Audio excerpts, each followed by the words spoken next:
우리 함께 기도하심으로 목요 기도회 시작을 합시다. 기도하겠습니다. 하나님, 한 주간도 주의 은혜로 살게 하시고 이전에게 모여서 하나님 말씀을 살펴보게 하시는 에 감사합니다. 오늘 로마서 4장을 통하여서 우리 가운데 주시는 말씀의 의미가 또한 우리 구원이 구약과 신약과의 관계성 속에서 어떠한지에 대하여 말씀을 통하여 깊이 깨닫고 믿음에 대하여 깊이 생각할 수 있는 귀한 시간 되게 하옵소서. 주께서 함께하기 원하오며 살아계신 예수 그리스도로 기도합니다. 아멘.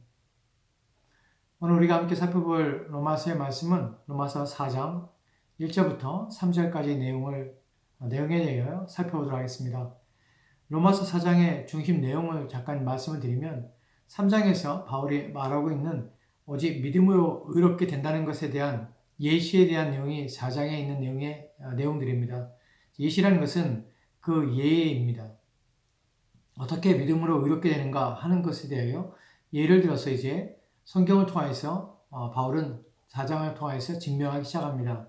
바울이 믿음으로 의롭게 된다는 것에 대한 증거로서 제시하고 있는 두 사람이 4장에 등장하게 되는데 첫 번째는 누구냐면 아브라함입니다.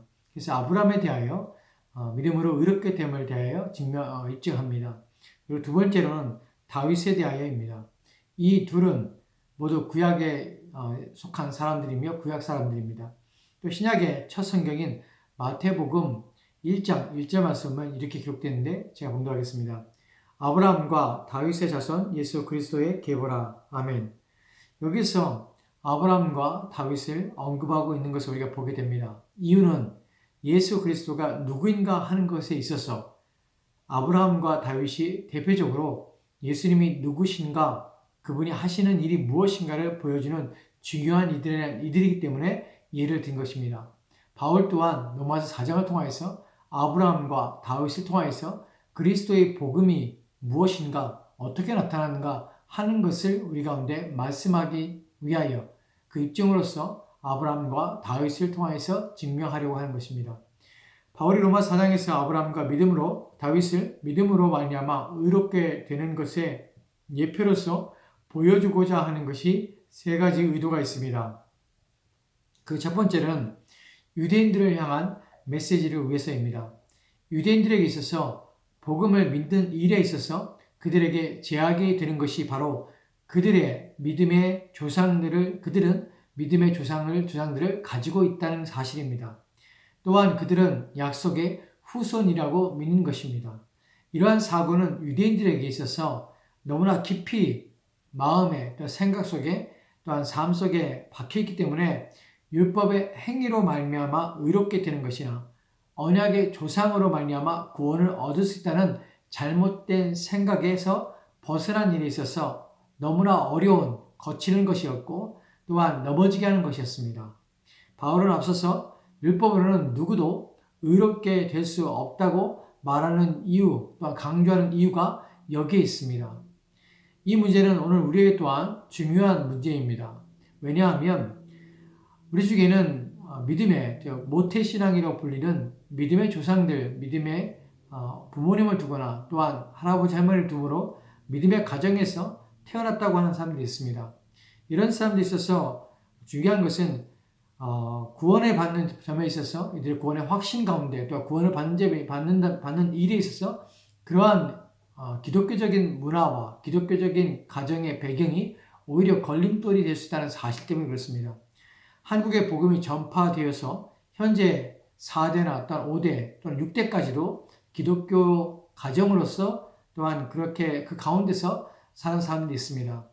이들의 조상들이 그리스도라고 해서 그 자녀들 또한 그리스도인이 되며 구원을 받는 것은 결코 아닙니다. 즉 자동으로 구원과 믿음이 유산처럼 자동적으로 후대에 전가되는 것이 아니라는 사실입니다. 정말 어려운 것은 기독교 집안에서 자라온 모태신앙이라고 불리는 이들 가운데 전혀 그리스도를 인격적으로 경험하거나 실제적인 체험 없이 자신이 그리스도인이라고 믿는 이들이 많다는 것입니다. 우리의 자녀들 가운데서도 교회에 다닌다고 해서 모두가 믿음으로 의롭게 되는 것은 아닙니다.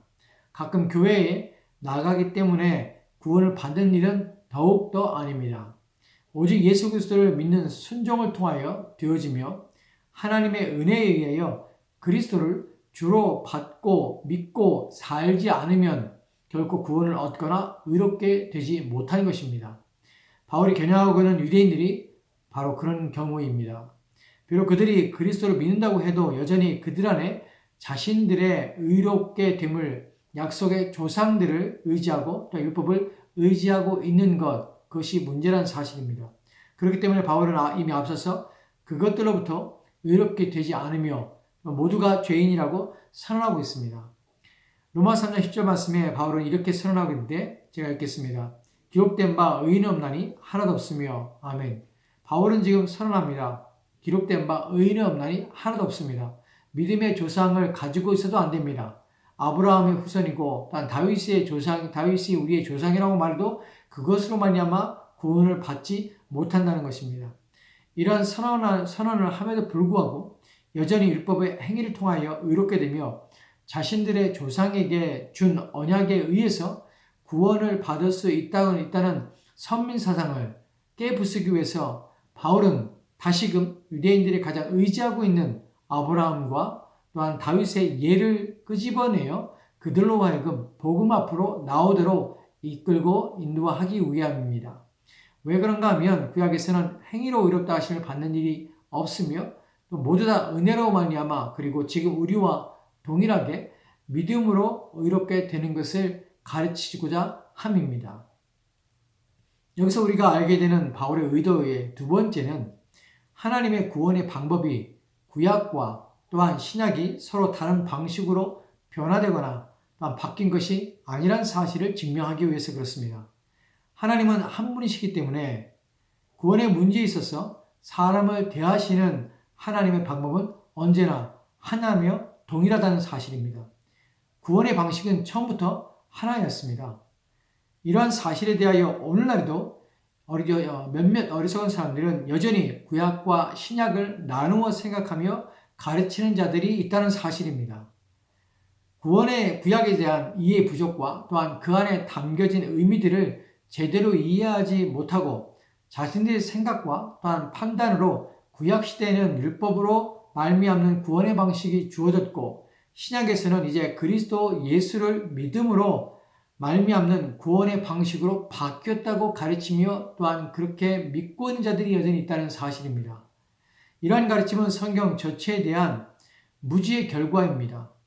바울은 이와 같은 잘못된 가르침이나 생각이나 사상을 깨부수고자 하는 것입니다. 구약의 하나님과 신약의 하나님은 동일하신 분이십니다. 구약의 하나님은 인간들을 구원하시기를 실패하심으로 신약에서 예수 그리스도를 준비하고 마련하신 것이 아닙니다. 즉 즉흥적으로 예수 그리스도를 이 땅에 보내시기로 결정한 것이 아닙니다. 또한 구약에서 실패를 만회하기 위해서 그리스도가 예비된 것이 아닙니다.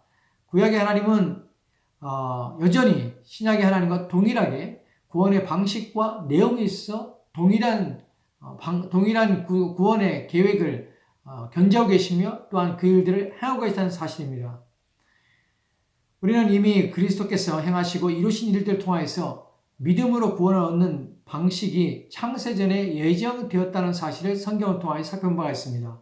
이미 구원의 방식은 한 가지의 방법으로만 주어진 것입니다. 또한 정해진 것입니다. 이것은 변함없으신 하나님의 영원하신 작정 가운데 주어진 것입니다. 이에 대한 예로 에베소 1장 4절 말씀은 이렇게 기록되어 있습니다. 곧 창세전에 그리스도 안에서 우리를 택하사 우리로 사랑 안에서 그 앞에 거룩하고 흠이 없게 하시려고. 아멘. 하나님께서는 그리스도 예수 안에서 우리를 택하셨습니다. 언제 택하신 것입니까? 바로 창세전에 그렇게 하신 것입니다. 모든 것을 다 아시는 하나님께서는 이미 세상을 창조하시기 전에 우리를 그리스도 안에서 택하신 것입니다. 즉 이 말은 구약의 백성들은 율법으로 말미암아 의롭게 됨을 예정하신 것이 아니란 사실입니다. 구약의 백성들 또한 그리스도 안에서 택정함을 입은 것입니다. 그것을 증언하고 확증하기 위하여 바울은 아브라함과 다윗이 어떻게 의롭게 되었는가 하는 것을 말하고자 하는 것입니다. 바울의 세 번째 의도가 있습니다.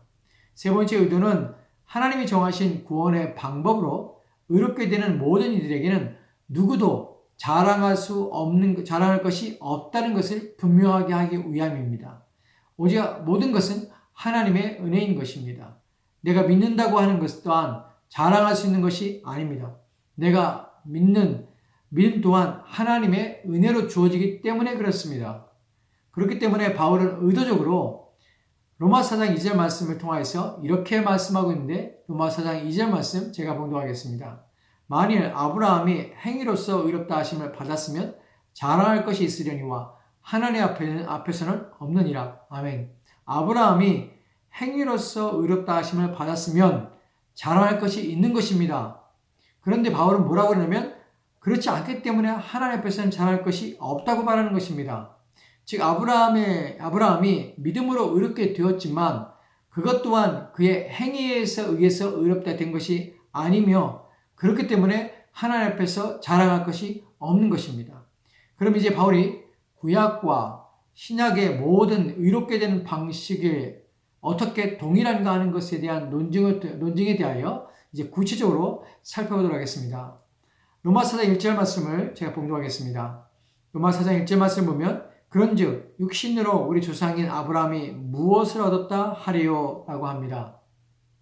이 구절에서 바울이 말하고자 하는 것은 우리 조상된 아브라함이 육신에 관하여 또는 육신을 따라서 무엇을 얻었느냐라고 묻고 있는 것입니다. 여기서 육신이라고 표현된 이 말이 중요합니다. 바울은 육신이라는 말을 내적이고 또한 영적인 것에 반대되는 개념으로 사용하고 있는데, 빌립보서 3장 3절을 보면 이렇게 기록되어 있습니다. 하나님의 성령으로 봉사하며 그리스도 예수로 전하고 육체를 신뢰하지 아니하는 우리가 곧 할례파라. 아멘.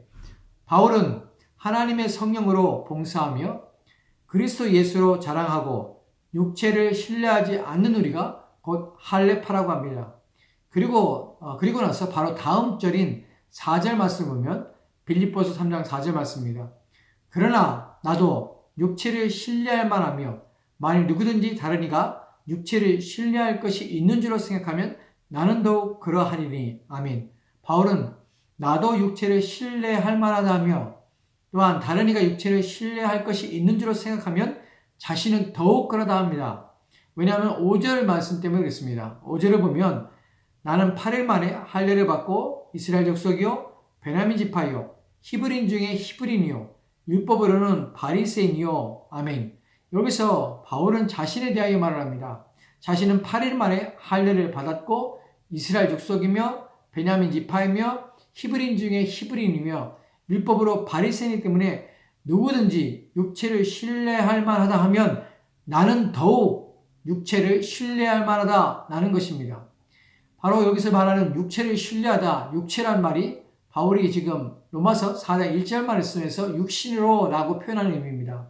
바울이 로마서 4장 1절 말씀에서 육신으로 아브라함이 무엇을 얻었는가 라고 묻는 것이 바로 이런 의미입니다. 육신은 일종의 우리의 것이며 또한 우리에게 속한 것이며 우리가 구원을 위해 의지하고 쉽고 자랑하기 쉬운 것을 말합니다. 아브라함은 자신의 육체로 무엇을 얻은 것이 아닙니다. 이 세상의 어떤 것으로 의롭다함을 얻은 것이 아니라는 것입니다. 그가 할례를 받았기 때문에 그가 의롭게 된 것이 아닙니다.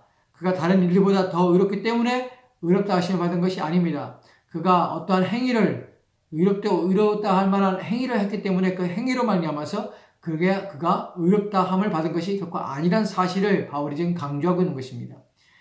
바울이 로마서 4장 2절 말씀에서 이렇게 말하고 있는 것이 바로 그 이유입니다.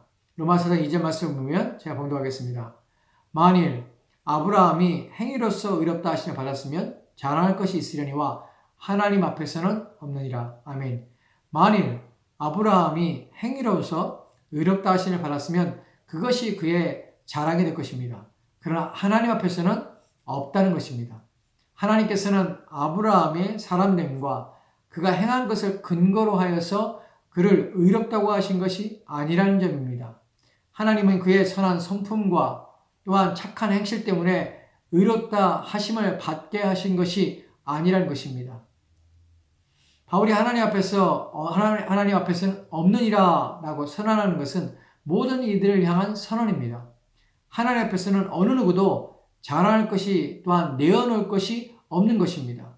왜냐하면 모든 사람은 죄를 범하였으며 하나님의 영광에 이르지 못한 상태이기 때문에 어떤 행위로도 무엇으로도 의롭게 될 수가 없는 것입니다. 그렇기 때문에 그들이 자랑하며 내놓는 모든 것은 오히려 하나님의 진노를 살 뿐이며 악한 것이며 역겨운 것일 뿐이라는 것입니다. 바울은 이어서 3절을 통하여 더 명확하고 분명하게 말씀하고 있는데 로마서 4장 3절 말씀을 제가 봉독하겠습니다. 성경이 무엇을 말하느냐?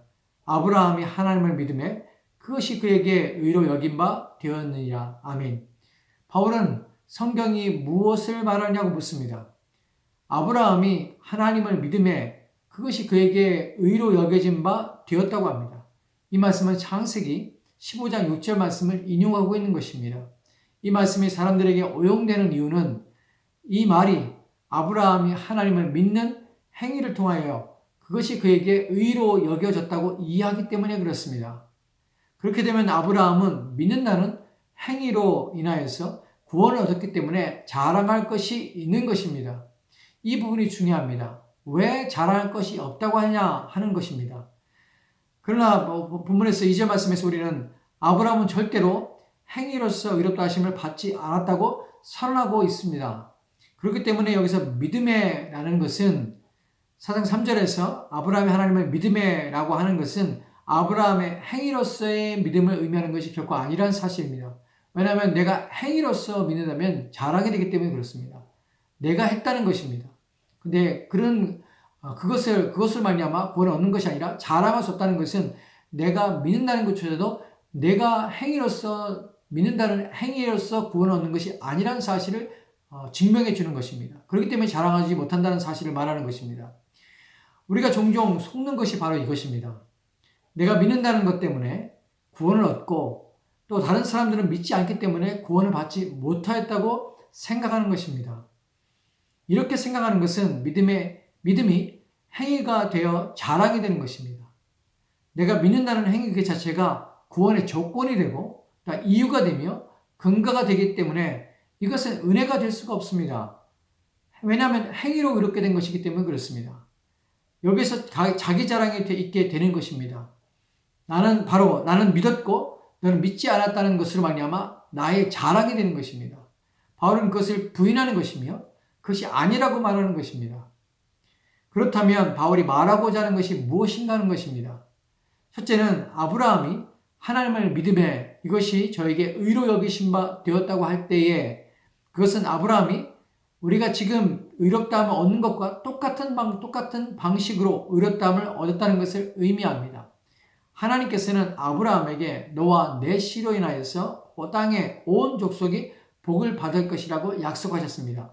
너의 씨로 번성케 하여 너와 내 씨로 인하여서 온 세상이 복을 받으리라고 하신 것은 바로 하나님이 아브라함에게 예수 그리스도 안에서의 구원의 길을 계시하며 주셨다는 것의 의미이며 아브라함은 예수 그리스도를 믿음으로 우리와 같은 방식으로 의롭게 되었다는 것을 말하는 것입니다. 이것에 대하여 예수님께서는 요한복음 8장 56절 말씀에서 이렇게 말하는 것을 우리가 보게 됩니다. 제가 봉독하겠습니다. 너희 조상 아브라함은 나의 볼 것을 즐거워하다가 보고 기뻐하였느니라. 아멘. 주님께서는 너희 조상 아브라함이 나의 때 볼 것을 즐거워하다가 보고 기뻐했다라고 말하고 있습니다. 이것이 바로 의롭게 되는 방식이 이미 아브라함 때에도 예수 그리스도를 믿음으로 의롭게 되어지고 있다는 것을 반증하는 것입니다. 둘째로 아브라함이 하나님을 믿음에 그것이 그에게 의로 여겨진 바 되었다고 할 때에 여겨진 바라는 단어의 의미는 전가되었다는 뜻입니다. 전가하다는 말은 어떤 사람의 계산에 옮겨 넣은 것을 의미합니다. 다시 말씀드립니다. 전가하다는 말은 어떤 사람의 계산에 옮겨 넣은 것을 말합니다. 즉 내가 어떤 사람이 계산상 부족한 금액을 채워주는 것을 의미하는 것입니다. 즉 우리가 하지 않은 것, 내가 하지 않은 것을 마치 내가 한 것처럼 우리가 그것을 한 것처럼 여겨주는 것, 우리 탓으로 돌리는 것, 그것을 전가라고 합니다. 하나님은 의를 우리의 것으로 회개하신 것입니다. 계산하였단 말입니다. 우리가 전혀 아무것도 가진 것이 없을 때 하나님은 예수 그리스도의 의를 우리에게 더하여 준 것입니다. 마치 우리의 것으로 여겨준 것입니다. 그러므로 우리의 채무와 빚을 깨끗이 청산하시는 것입니다. 그렇다고 우리 자체가 의롭게 되는 것은 결코 아닙니다. 여기서 칭의와 성화는 다른 부분입니다. 그리스도의 의가 우리 가운데 전가된다고 해서 그의 성품이 우리 가운데 전가된 것이 아니라 그분의 의로움이 우리의 것으로 여겨진 것입니다. 그러면 우리는 어떻게 된 것입니까? 우리의 본성은 여전히 죄의 오염 가운데 있는 것입니다. 그렇기 때문에 칭의는 전가, 의의 전가는 성화는 다른 것입니다. 본문에서 말하는 것처럼 하나님께서 우리에게 그리스도를 통하여서 이러한 일을 우리 가운데 이루어 주심만 아니하면서 우리의 채무와 빚을 하나님께서는 깨끗하게 그리스도를 통해서 갚게 하심으로, 지불하게 하심으로, 계산하게 하심으로 우리의 모든 빚을 탕감하시며 청산하게 해 주신 것입니다. 비록 우리가 우리 자체가 의롭게 되어진 것이 아니지만 또 우리의 본질이 바뀌어진 것은 아니지만 하나님께서는 예수 그리스도의 의를 우리에게 덧입혀 주셔서 우리로 그분의 의에 의해서 우리의 죄가 가려지도록 하게 해 주신 것입니다. 이 일이 아브라함에게도 역시 동일하게 주어진 것입니다. 하나님께서는 믿음을 수단으로 하여 우리로 하여금 하나님을 알며 또한 예수 그리스도를 알게 하여 믿게 하십니다. 그리고 그것을 통하여서 우리에게 의를 전가해 주시는 것입니다. 이것이 아브라함에게도 또한 다윗에게도 일어난 일이며 또한 지금 우리에게도 일어난 일이며 앞으로 하나님의 택하심을 받은 모든 이들에게도 일어날 일들입니다. 이 모든 것은 하나님의 은혜이며 또한 은혜의 결과로 우리가 의롭게 된 것입니다. 그렇기 때문에 우리는 감사한 마음뿐이며 우리에게 주신 구원을 이루어가는 일에 온 힘을 기울일 이유가 여기에 있습니다.